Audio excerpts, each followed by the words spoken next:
best boxing podcast in the world. Call the cops on me. On a mission to be champs since they let me free.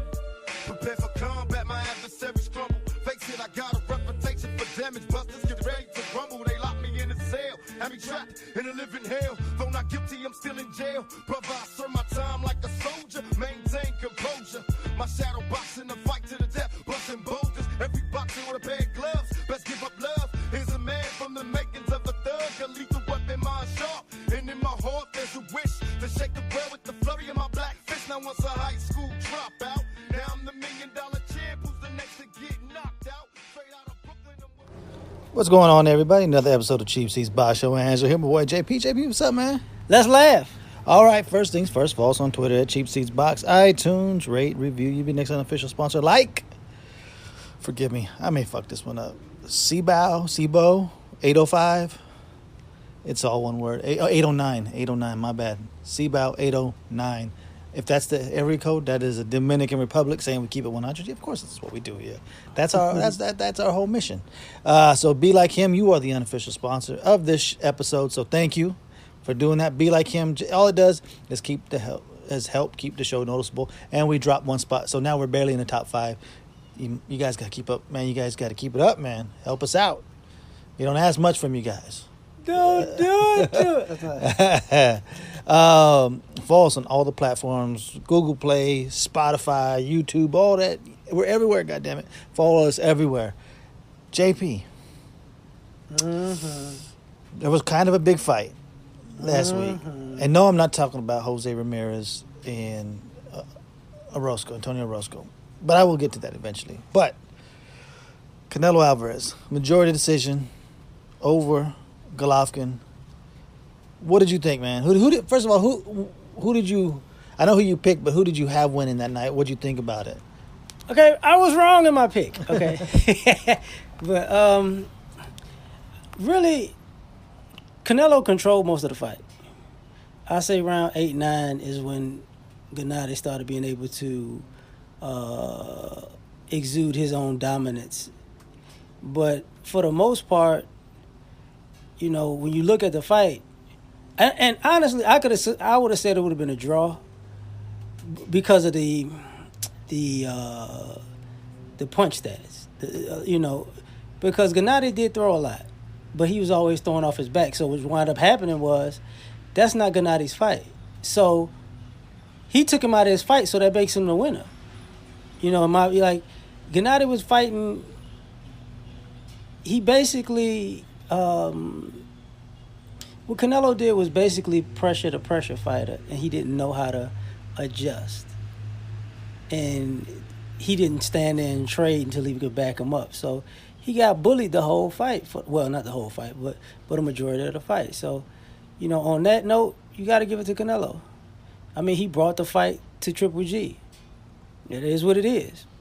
I'm sorry. No, go ahead. When you look at the punching, yeah, people be like, well, he landed. Yeah, he did, but he took him out of his style. That's what made it a difficult fight to score to me. Like, you know, there were rounds, even he was getting backed up, but I think he won, but it was like, Canelo controls you, though. Like, it's difficult rounds to score. It sounded like, yeah, so like you say, he had a draw, but you could understand why they had Canelo winning. He dictated. It was fought on his terms in this fight, not necessarily the way that Canelo always fights. Obviously, I didn't do a show last week. You did it. I did put my picks out there. Thank God I at least put my picks out there. And I got everyone right last week, not just by who was going to win, but how they were going to win, whether it was a stoppage or a decision. So, hey, one for me. I chalk one up. I gave you a 5-team parlay, basically. You guys could have made some money last week. But with that pick, and I really wanted to do the breakdown because the reason that I picked Canelo, and actually I scored it for Canelo. I'm one of the few people who actually did score it for Canelo. And if anybody who's listened to the show for a while knows, that's not easy for me to do. That doesn't happen very often. I'm not a Canelo fan. I'm a guy in the middle of this week, I was rooting for a draw because both camps were pissing me off because I was like, fuck both of them. But if I was going to edge anybody, I was going to edge Triple G. So trust me, me having Canelo ahead in my score, it was even a shock for me. But the reason that I was going to pick him, and I did pick him, is for, you said adjustments, right? Mhm. We know Canelo was a smart fighter. We saw the adjustments, not because he had a rematch with Mayweather, but the adjustments that he made after the Mayweather fight. How he adjusted some of his style and how he seemed to be a smarter fighter afterwards. And I expected nothing less than that from him in this rematch. And that's what we got. We got a new version of what he was doing. And then my other point was going to be the fact that Abel Sanchez, as a trainer, seems to be a guy, and we saw this in the Gassiev fight against Usyk, that he goes in with one game plan and he doesn't know how to adjust. Not that Golovkin can adjust, but those adjustments don't seem like they were worked on in camp. Okay, Abel Sanchez, some of the same similar things you would say about Virgil. Mm-hmm. He only coaches one way. Like, so when you think about his fighters, they only fight one way. So when it comes to, taking the fight to his fighters, that's not his thing. And you can see it with Triple G. Like, all they did was make him uncomfortable. Mm-hmm. They made him. They took him to a place. How good are you when you're good when you're a hunter, but how good are you when you're the hunted? And that's the thing about mental adjustments with a person, with fighters and boxers and people, with a mind like Canelo's. Like, if you only know how to fight one way, what happens when somebody takes your fight?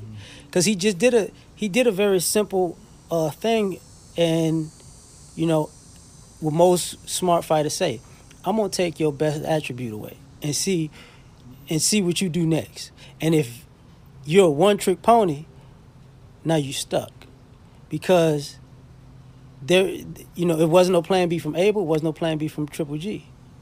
Even though I like Triple G, I like Canelo too. I just think all the BS was a problem for me. But I will say, it showed something very telling, because the only reason Triple G really got into the fight and took over the back end was because he had it hard enough to fight while he was gassed.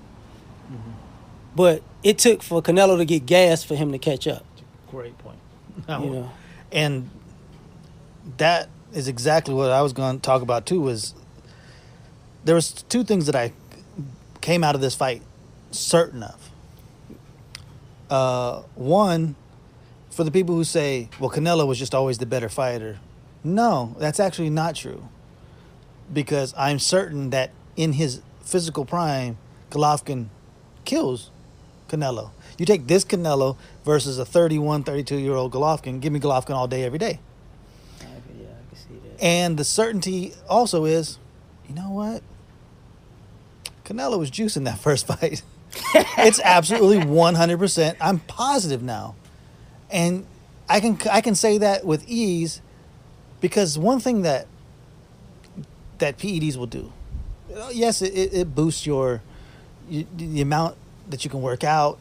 But what it does more than anything, and this is the Evander Holyfield effect, is your recovery skills. Evander, they always said, oh, amazing recovery skills. I don't know where he got them. Man, usually probably in a bottle. But what's the knock been on Canelo his entire career? He gasses, and he fades late. Where's the only fight that you've seen him come on strong at the end? The very first Triple G fight, where he comes back and he takes, I thought, 2 of the last 3 rounds, fights strong at the end of their first fight. Now he gets popped. He's on 24/7 testing. He gasses about the 8th round, as usual. And Triple G wins the rounds going down the stretch. I thought enough to get it close. If you had a draw, I have no problem with draw. If you had Golovkin ahead, I have no problem, because there were so many close rounds. But I had already had Canelo up enough that the last couple rounds, it I actually gave, I think I gave Canelo the 10th or 11th. I can't remember. That was the 7th round for me. He didn't win the 12th round. Now, that's the thing he won on the cards, was he won on the 12th round, which I don't think you could give that round to Canelo. That's where I think they could have a beef, is like, how the fuck did he win? How did he win the 12th round? But that being said, I understand both sides. It's mostly people think Triple G won. I think a lot of that's fanboy. I think a lot of that's hatred. But I also thought that on the other side, when people were saying, no, the draw was good the first time around. No, the draw wasn't good the first time around. So it should be 1-1 in my opinion. Yeah, exactly. And I think if they do fight a third time in next May, I think people will see it as a rematch, no matter what the outcomes turn out to be. I can already make a prediction now. Canelo wins the rematch. The third fight in the trilogy. It'll be another close fight. And all of a sudden, Triple G fans and Triple G himself will turn into Juan Manuel Marquez. I never lost. I beat him all 3 times. If we fight a 4th time, I'll knock him out. I'll get juiced out of my mind, and I'll knock him out. But those are the things that I saw coming out of that fight. Like, man, I'm positive now he was actually juicing. His body didn't just change because he wanted to get the speed. Yeah, he did have some good hand speed at the beginning, but he really stood his ground. So it actually he used so much less energy in this fight than he did in the last fight going backwards. You only use way more energy running backwards than you are going forward anytime. And so for him to gas in this fight using less energy than he did last fight when he used more energy, just kind of shows you, yeah, the motherfucker probably was dirty. But all that being said, I thought it was a deserved decision. If you have it either way, so be it. But I think a third fight is only more decisive. This kind of reminds me a little bit of Manny Pacquiao, Eric Morales. First fight, Morales edges him. Second fight, Manny edges him. Third fight, I'm like, oh, this is easy. Manny's going to destroy him. And he got to that point in his career, and that's where Triple G's at in his career. And he's just at that point. He's going to be 37 the next time they fight. And he's a guy who's been testing for a while now. It is the natural progression of somebody who ages. This is what happens. And that's the thing about me. I'm watching the fight, and I'm like 3-4 rounds, and I'm like, he making him look old. Mm-hmm. Like anybody who was watching the fight could see that even when he was throwing jabs, he was making him look slow and old at a certain point. It was like, this is no way. No, you're not gonna go back and beat him a third time. Not, tactically, he didn't took you out of your element 2 fights already. Mm-hmm. And now you're looking old. Like, he doesn't, like I said, I give Triple G all the credit for the heart.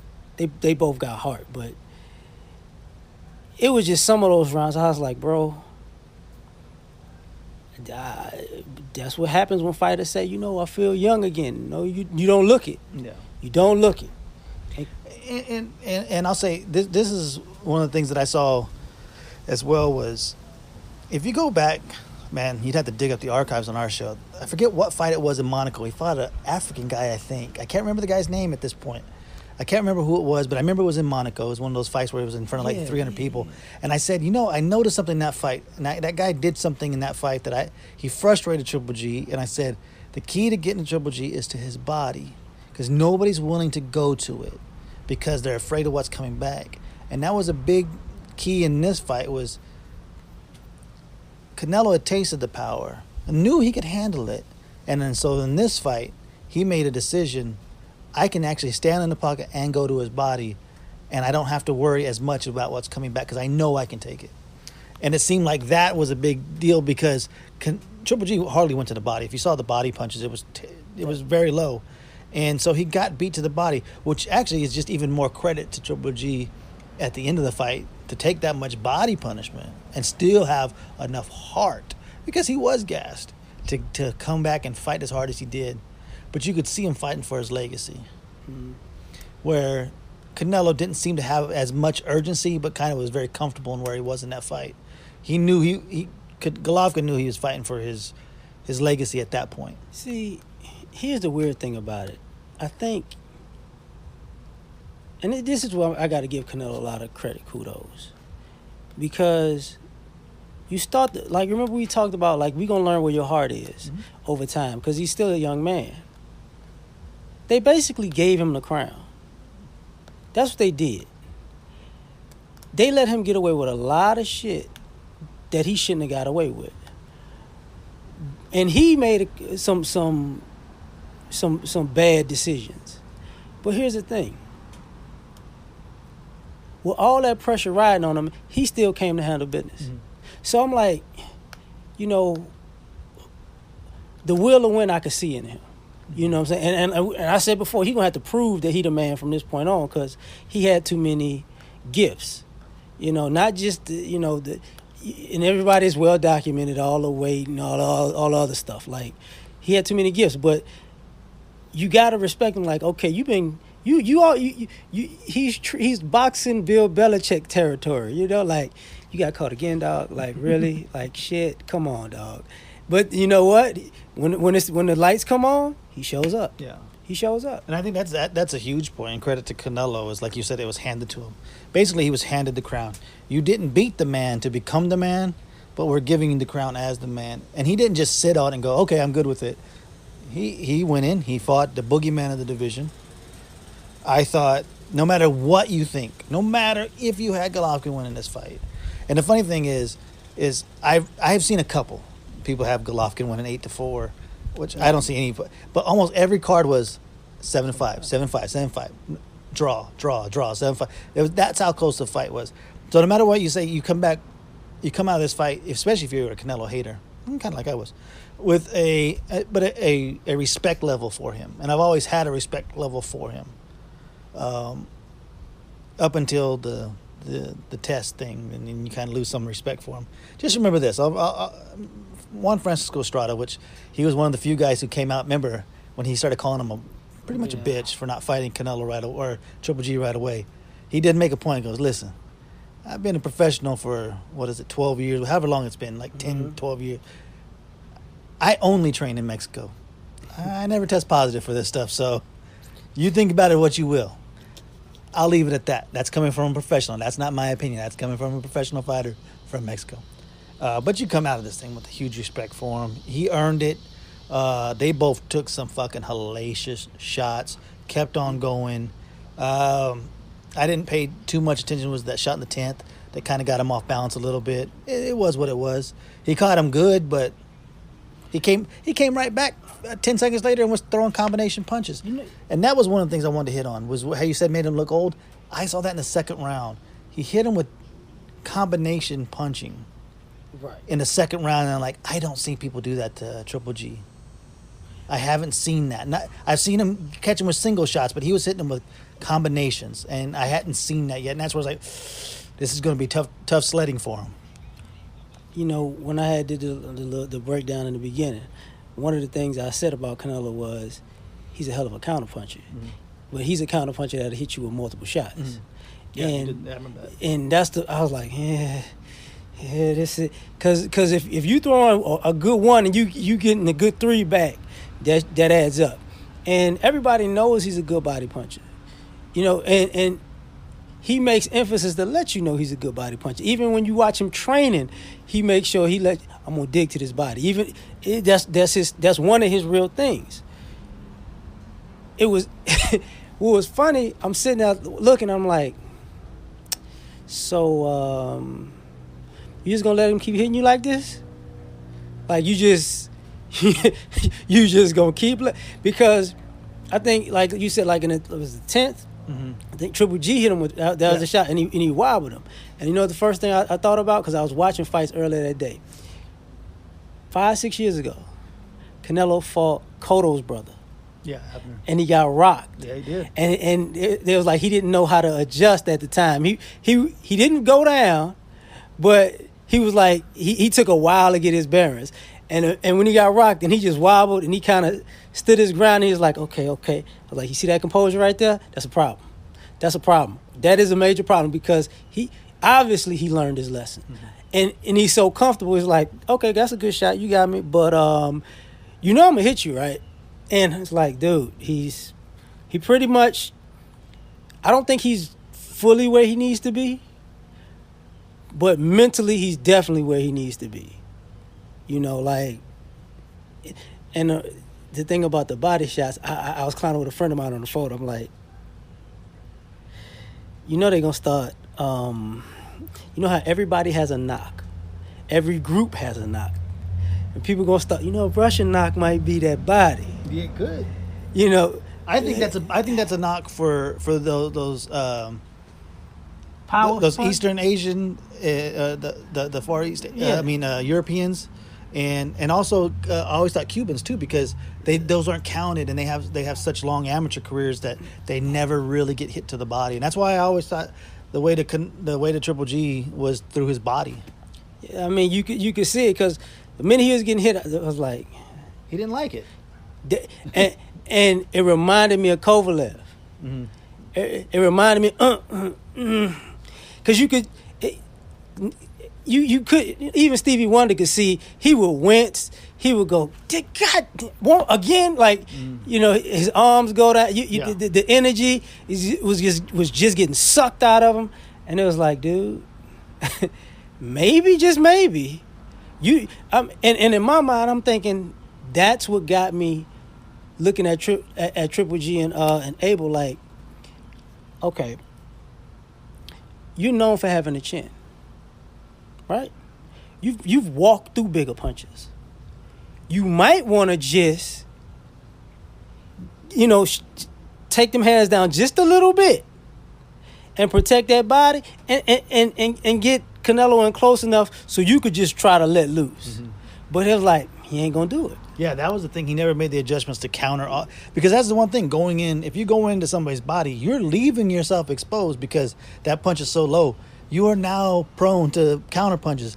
But Golovkin did not counter off those body shots because he didn't like them. He would keep that elbow tucked all the way down there like, I'm good. I'm just going to keep this sumbitch here in case he hits me with a double left hook to the body. And like I said, adjustments. He didn't make them. I thought Canelo did. It was a close fight. Hey, give Canelo his due. We'll see what's next. Like we talked about the Charlo fight. Yeah, we'll see if he defends that WBC. It doesn't even matter if Charlo's the mandatory. It doesn't even matter, people. If you're a Charlo fan, don't expect that fight anytime soon. You might see a Golovkin versus Charlo fight for a mandatory before you'll see a Canelo versus Charlo fight, because the WBC has basically said, we will let Canelo do whatever the hell he wants. Yeah. We already separated once. We're not going to get divorced. We're good now. We've worked out Yes, it. He's going to get that WBA mandatory in Lemieux. That's what they're talking about in December. And then probably the Triple G. I know it's not really, but it really is a rubber match in May. We'll see. Like I said, Triple G 37. I don't expect it. I expect it to be a little bit more clear that Canelo wins the third fight. This is, you know who you sound like? Errol Spence. I saw him right. Not that way. Not drunk Errol Spence. Okay. Well, look, I like drunk Errol Spence walked up on Tank and was like, "What'd you say?" Tank, what I was trying to say was, yeah, drunk Errol Spence might knock you out. Drunk Errol Spence also made some really bad comparisons. Made some really bad comparisons. What did he say? He said something about somebody that he beat that Crawford didn't beat. Algieri, and I was like, and I beat Peterson. Yeah, but you're also when they said Postal not that good. He ain't that good. Like, he beat Matisse. Matisse ain't that good. Matisse is also the guy who knocked out Peterson, your second best win, in 3 rounds. It took you 7 or 8 rounds to do. Let's not get those comparisons good. That's what happens when you're drunk. And he also said he started fighting in 2005, which also not true. Yeah, he was. Look, the juice gets in you. At least he's not on the other kind of juice. Yeah. As far as we know. But he said the same thing. He says, I was like, what do you think about Charles the Mandatory? He's like, look, man, don't expect that fight. I was like, look, he said, this is boxing, man. They'll put that off, somebody get paid or something. That's not, you're not going to see that fight immediately. Don't even look for that. I think the only good thing about that fight is if we get the Triple G fight next year, right? Mm-hmm. 2020 is not the worst thing in the world for Charlo Canelo. It's really not.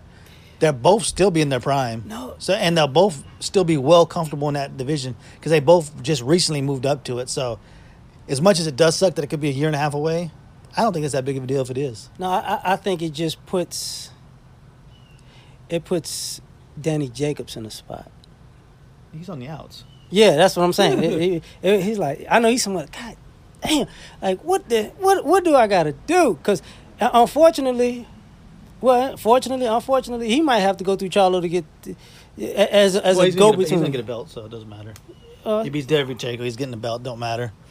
All right, the undercard. Undercard was fun because it was knockouts. And that's what you want from an undercard. Hey, the people who paid for that shit, I get it. There was a long time between the last fight and the main event, the Lemieux fight and the main event. I get it. But you know what? That's what happens when you pay for shit. And you get upset. When you don't pay for it, it don't bother you. Just turn channel and come back when the fight start.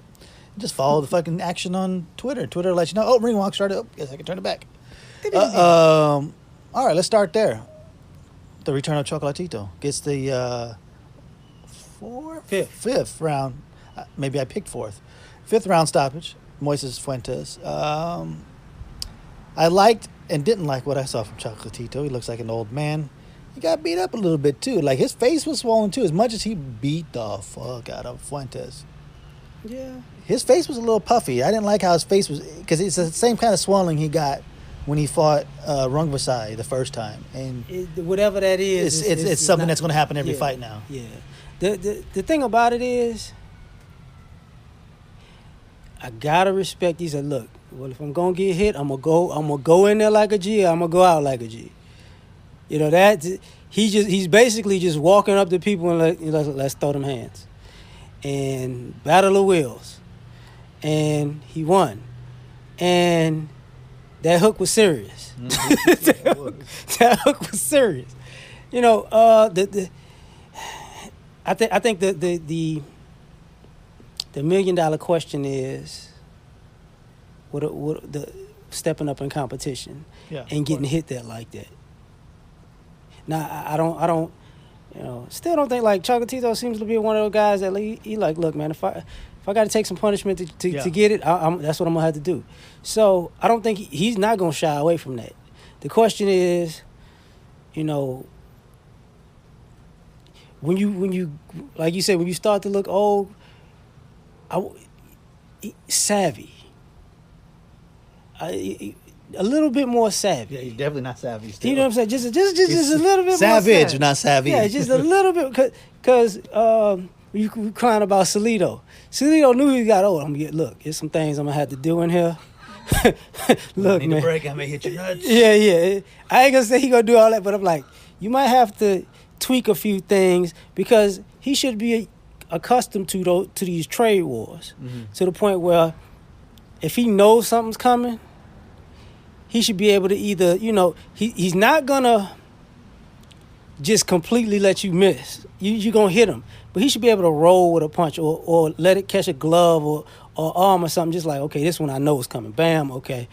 I get hit with the other one, but, but just that small savvy because these other guys are going to be a little bit faster with the hands. And I guess the knock was always he's a little man in a little league, but he's fighting bigger guys, and that's the issue, And I think you saw it too and this is why I predicted a knockout when a lot of people thought it was going to go the distance because Fuentes actually is the guy who started at 105, just like Chocolatito, right. And you saw how much bigger he was than Chocolatito, so it lets you know that he's probably actually a natural 108 guy. Gonzalez is. And for him to do that with the best at 115, to beat most of the best at 115, and I thought beat the guy in Rungvisai the first time, shows you what kind of pedigree he actually has. We got to see the step up in competition before we actually understand anything about where this comeback is as of right now. The one other thing, for people who are like fans, this is why. The higher up in weight you go, you don't notice it as much. But when you look at these lower weights, you see those 3, 5, and 7 pounds make a heck of a lot of difference. And if you can see how it makes a difference with that, you should be able to equate that to these other weight classes. So that's what I was thinking about. Yeah. Jaime Munguia. What was the guy's name now? I don't remember the guy's name. Oh, shit. There's a wide receiver in the NFL's got the same. Brandon Cook. Yes. Bam. Look at me. Look at how I equated that. E. No, this one has an E, not I. Oh, yeah, and one's white and one's black. So that also is a big difference. This white one, Australian, I think, right? Was he Australian? Probably. Anyway, he got beat the fuck up. Jaime Munguia, and this is what we thought this fight was going to be. It was a showcase fight. Here's the young 21-year-old who just won the title recently. That was his second defense, his fifth fight this year, and he's making a name for himself. Look at this guy. He fought 7 times last year, 5 times this year. He'll probably fight at least one more time. He'll probably fight in October. Knowing him, he'll probably fight in October, which means the December fight wouldn't be out of the question. He could do it 7 times again. If you fight like that. This is how you get your name out there. This is how you build that. People got excited when Triple G was fighting 4 times a year. Mm-hmm. If Munguia can be a guy who fights 5 times a year, maybe Golden Boy found something. Maybe they found a next guy that they can actually start to build off of a little bit. They need to find a market for him. Yes. And he can't be just second fiddle as a champion. He needs to start building his own. This next fight needs to be him and getting a base location for his fights. I think this is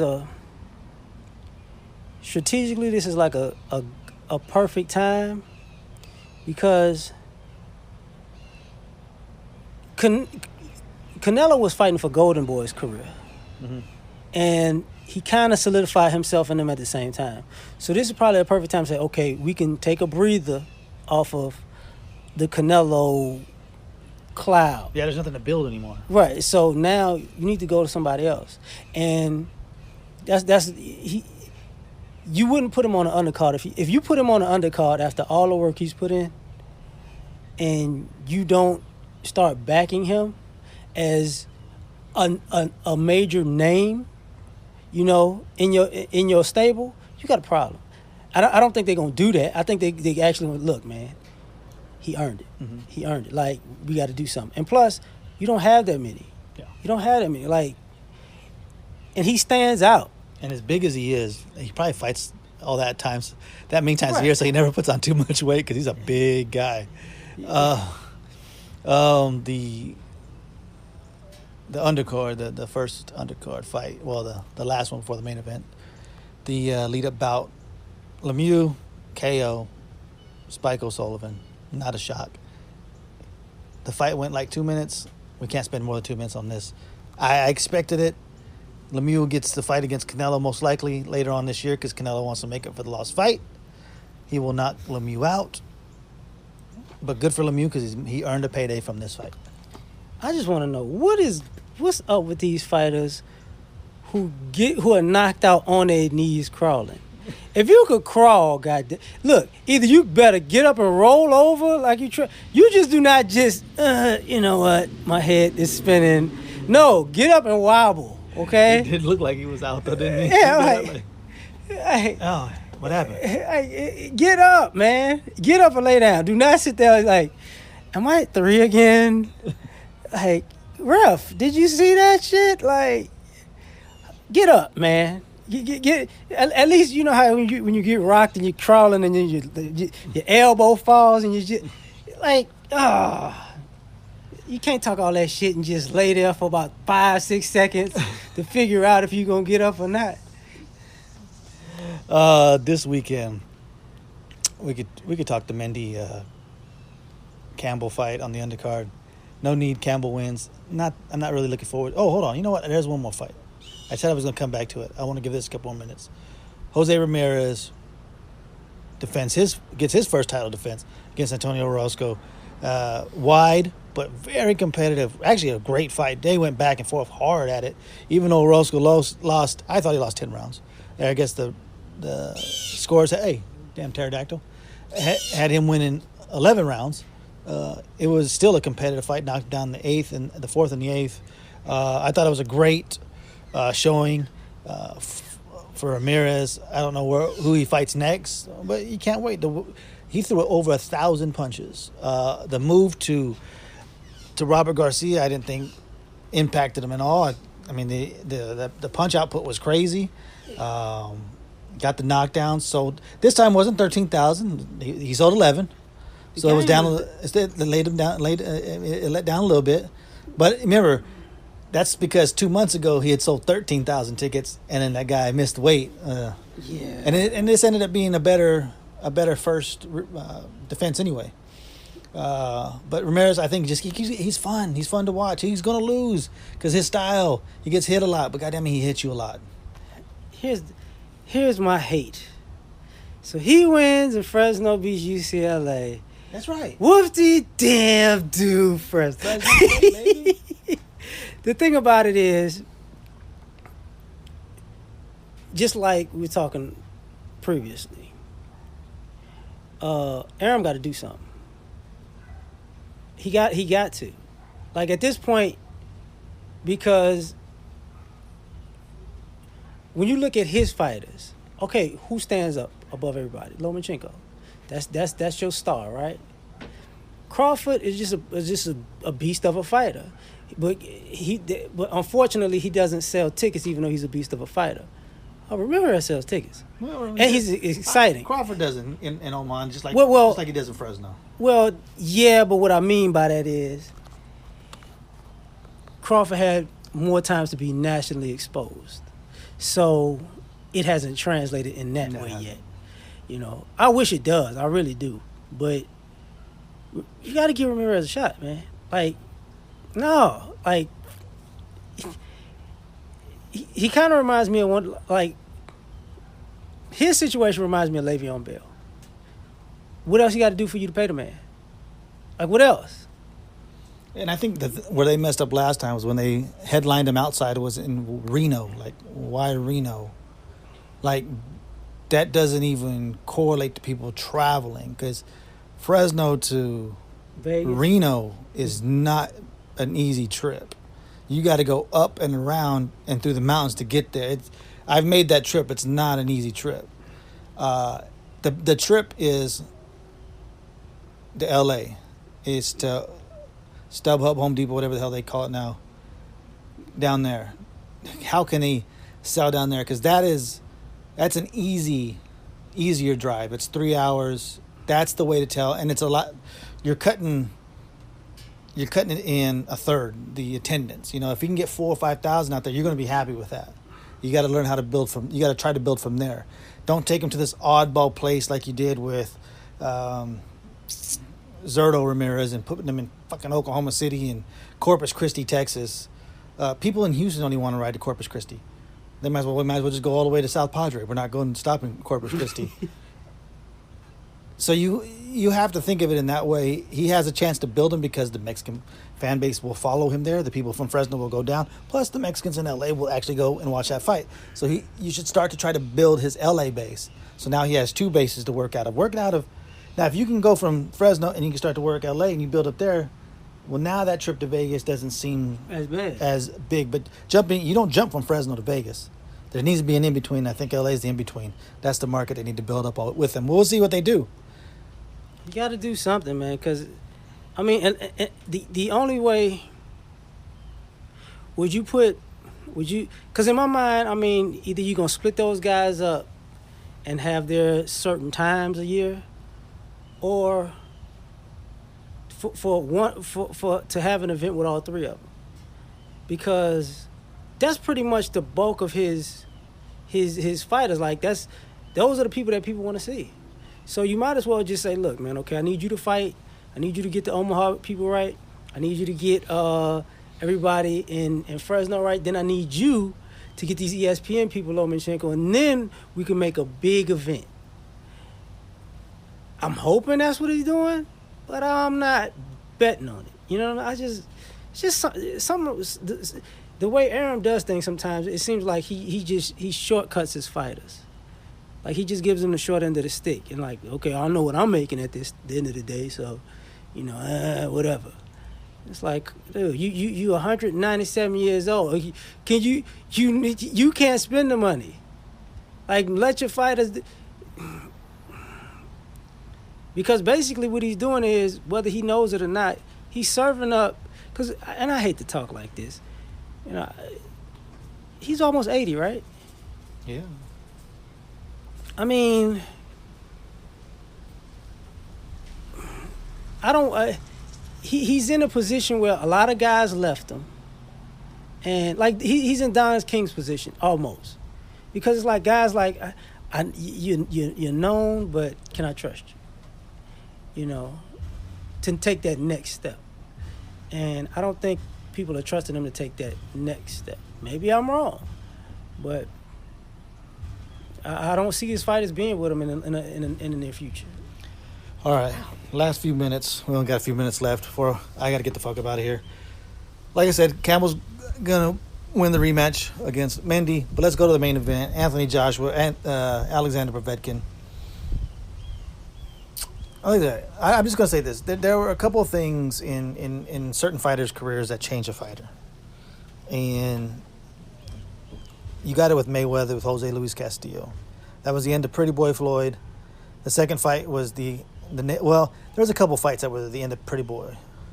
One was the Chop Coley fight. Hit a lot of times in that fight. Go back and watch that fight. He was hit numerous times with combination punches.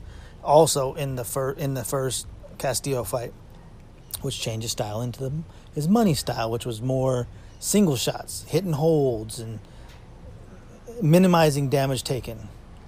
The last knockout, Klitschko against, I think it was Corey Sanders was the last one, or Layman Brewster. I can't remember which one his last one was. That changed Klitschko's style. He turned into a hold and grab guy, a guy who's going to kind of turn this into single shots.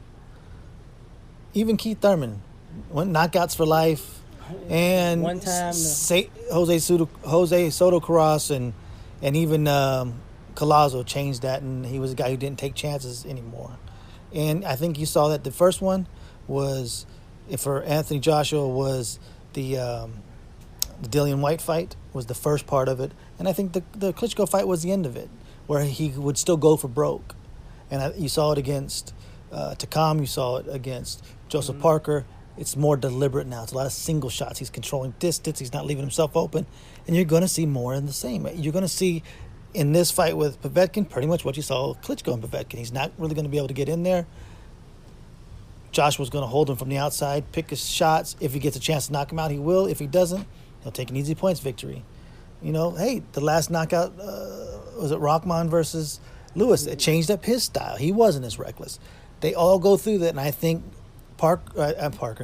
I think Joshua's had his fights to change him, and I think we're starting to see that. I think this is going to be just the continuation of the new AnthonJoshua, and he's going to win a boring, easy fight. This is gonna suck to say this. He shouldn't do that now. Not right now. And the reason I say that is because when you talk about these other fighters, there were things that took place. Injuries, age. He has neither. So for me as a fan, I'm looking at a guy like, I get it. Well, Mayweather didn't have losses but he had injuries. He didn't have the hand thing until what? Gotti was when the hand thing really took play. Like, it was to the point where he was like, I can't fight like this anymore. But he had broke the hand previously before the shoulder and the Castillo fight.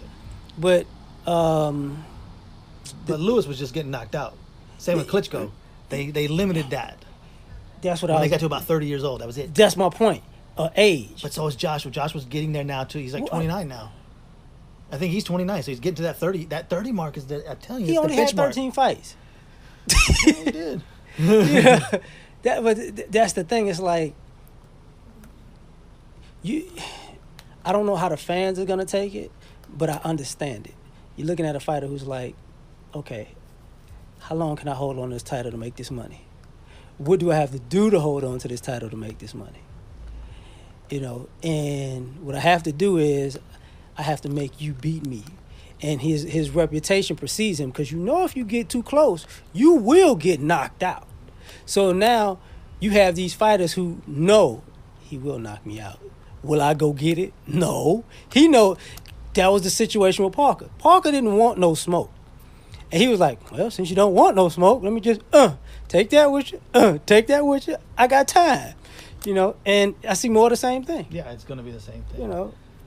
like I said, I think that was the beginning of the new evolution of AnthonJoshua. And if you're honestly, if you're Wilder, you don't want to see that. That's a more difficult style to beat. We've seen that. We've seen it with Klitschko. We've seen it with Lewis. Not saying that it can't be beat. We've seen it been beat, but it makes it more difficult. Those openings aren't as. When you limit the openings, obviously there's not as many there, and you got to make it count when you get it. That's why it kind of works in his favor if he beats Fury. Because guess what kind of style Fury has? Oh, yeah. And then he already beat Ortiz, but Ortiz really outboxed him. So if he can get, past the awkwardness of Tyson Fury, he kind of plays into the hands of Josh. Like, if they fight, and that's a damn shame that I got to say if. Yeah, of course. If they fight, Joshua going to have to switch it up and just go blitzkrieg on him. As soon as the ding, old Mike Tyson. Running across half of the ring, got to get it. Because that style ain't going to work. But, All right, we're going to cut it off there. Because why? Because we got to get back to work. Yeah, we do this shit on the clock, so fuck everybody else. We got to go. All right, not first things first. It's last things last, like I always do. Follow the show on Twitter, @CheapSeatsBox. iTunes, rate, review. You'll be next on official sponsor, like Cibo 809. I'm so sorry, man. I don't know. CIBAO 809.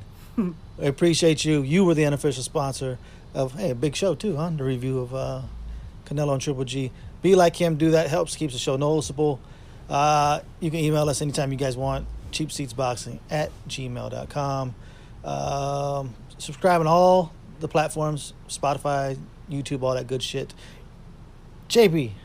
this is where the fighters fighting the fans commentate. And we do it just like that from the cheap seats because we ain't buying no tickets, goddammit. Peace. I'll never be shamed again. Again, I'll be the next heavyweight champion. Call me crazy, but no one can fake me. A product of the projects, lost and crazy. Throw your hands up, Mr. Bruno. Ride. Big Mike Tyson about to brutalize that ass tonight. No hesitation for the whole nation. I'll beat that ass so bad I'll probably violate probation. Do demonstration as I strategize information. Intent to kill, so it's real like I'm catching cases. Let the world know I plan to die. If I don't